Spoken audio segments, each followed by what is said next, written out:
What's up, what's going on, Legends? Welcome back to the channel. In today's video, we're talking Modern Warfare Zombies, and today we're going to be diving into the Season 1 overview, or basically talking about what content is to come for Season 1 of Modern Warfare Zombies. I wasn't invited to the creator call that involved getting all of this information. However, I do have a good friend of mine, JGod, who was willing to share his notes with me. So we're going to go ahead and dive into everything that we know about Season 1 so far. Now, the content taking place just after Act 3, as an anomaly does appear in the Act 3 cutscene towards the end, which is reference to the Dark Aether, which is going to be a part of the Act 4 storyline coming into Season 1. You won't have to complete Acts 1 through 3 in order to get access to the Act 4 content, so if you guys aren't already completed with Acts 1 through 3, you will still be able to jump in on day 1 of the season. So once Season 1 actually starts, there will be a story mission that we will have to complete, and upon completing that story mission, a vortex will then be visible on our map that we will be able to go over to. Now, in order to actually open up this vortex, or open up this Dark Aether portal, we will need to gear up and head over to the high tier zone, or the red zone, and we will need to complete contracts in order to collect sigils, and we will need an X amount of these sigils in order to be able to open the portal to the Dark Aether. So once we're able to go over to the high threat zone and be able to collect enough of these sigils, we'll be able to open that portal, go into the Dark Aether, and we'll have a 30-minute window within that time where we can then complete objectives in that new zone. Now, it is important to note these sigils can be stowed, so maybe you guys go into the high threat zone, grab a couple of these, but aren't able to grab enough to open the Dark Aether portal. You guys will then be able to exfil with them, stow them, bring them into your next match, or at least that's what it sounds like, being able to collect the remaining that you need, or even probably going in with the amount that you need, going straight over to the Dark Aether portal. Now, alongside this harder difficulty in the Dark Aether, it's also said that you can go into an even further difficulty by going into the Dark Aether, completing contracts or set objectives, getting access to what is known as Elder Sigils, and these sigils you need to collect to then open a portal to a higher difficulty. Now, alongside more difficult content, we're also getting a new wonder weapon known as the VR11, which is a returning wonder weapon from a previous Call of Duty,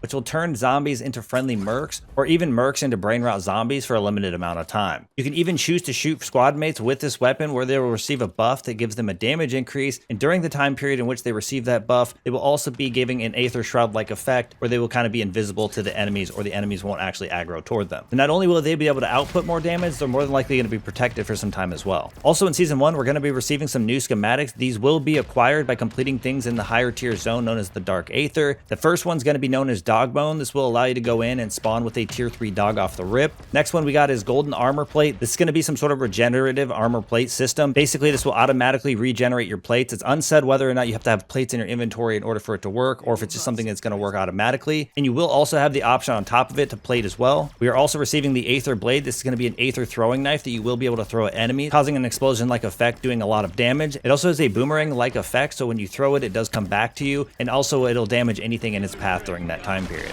A couple of additional schematics that will become available in Season 1 are going to be the Flawless Aetherium Crystal and the Legendary Aether Tool. It's unsaid how we're going to acquire all these new schematics. I imagine it's going to be by completing objectives or contracts in this new Dark Aether zone. A couple more things to look forward to for launch are going to be more formidable enemies have been added to the Exfil experience in all zones, so it looks like we're going to get more enemies. They're going to be increasing those numbers, maybe not back to exactly how we had but previous to the Exfil nerf, but they are trying to work toward those numbers or increasing those numbers in general. It also sounds like they're going to be adding special zombies to the Exfils as well, which would include Manglers, Mimics, and of course the Disciples. We just will have to kind of see once Season 1 launches how that's going to be kind of implemented, if it's something you're going to be able to go over and hit the Exfil and immediately get these guys, or if it's something that's going to build up over time. Obviously, the longer into the match you go, the more the zombies would build up, or the more special zombies that would spawn in at that Exfil. A couple more things to look forward to when it comes to launch. More formidable enemies have been added to the Exfil experience in all zones, so it sounds like they're going to be increasing the number at Exfil for the amount of zombies available, and it also sounds like they will be adding specials to those Exfils as well. So that'll include Mimics, Manglers, and of course Disciples. They might also all have a possibility of spawning whenever you call in your Exfil. So for those of you that are still working on your camo grind towards that Mastery camo, this is going to be extremely good news. Of course, they have plans for more crash and stability updates. This is how they're going to be able to add more zombies in over time. In case there's any confusion, really the main reason they took away so many of the zombies at the Exfils was it was just causing too much instability, ruining the experience for a majority of the players. Some more good news in regards to Exfils in season. They're planning all the Exfils will increase the number of enemies spawned, with the final Exfil receiving a significant boost to the enemy count and enemy types, with many more updates to come. So they plan on kind of just livening up the mode the best they can as they continue to keep it stable. So it does sound like once again Exfils could become a good place to go and farm zombies, which a lot of people will be happy about. Overall, there's a ton of content coming into Season 1 and beyond for Modern Warfare Zombies, and I'm extremely excited about it. Let me know down in the comment section below what you're most excited about with this upcoming content. Thank you guys for all the support in today's video, all support in the channel. I look forward to seeing y'all in the next one. Peace.